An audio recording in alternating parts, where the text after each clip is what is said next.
రాజగోపాల్ రెడ్డి గారు మాట్లాడారు. అధ్యక్ష చాలా ఇంపార్టెంట్. ఇప్పుడు కూర్చోండి ప్రభాకరన్ ఒక్క నిమిషం. మీ అందరికీ తెలుసు అధ్యక్ష, మునుగోడు నియోజకవర్గంలో ముందే fluoride water world highest fluoride. మన తెలంగాణ కాదు, ఆంధ్రప్రదేశ్ కాదు, దేశంలో కాదు, ప్రపంచంలోనే అత్యధిక ఫ్లోరైడ్ ఉన్న ప్రాంతం మునుగోడు నియోజకవర్గం. అందులో ఈ సమ్మర్లో అధ్యక్ష సడన్గా వాటర్ టేబుల్ పడిపోవడం వల్ల యాదాద్రి నల్గొండ జిల్లాల చౌటుప్పల్ నారాయణపూర్ మండలాల్లో కలెక్టర్ గారితో మాట్లాడుతూ విపరీతంగా డౌన్ అయిపోయి సడన్గా రైతులతో పాటు ఎలాగో పంటలు ఎండిపోతున్న రైతులు ఇబ్బంది పడుతున్నారు, కానీ తాగేటందుకు కూడా నీళ్ళ ప్రాబ్లం.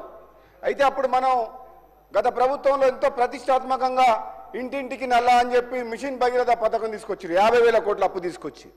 ఆ పథకానికి పైలాన్ ఎక్కడేసిందంటే రాష్ట్రానికి సంబంధించిన పైలాను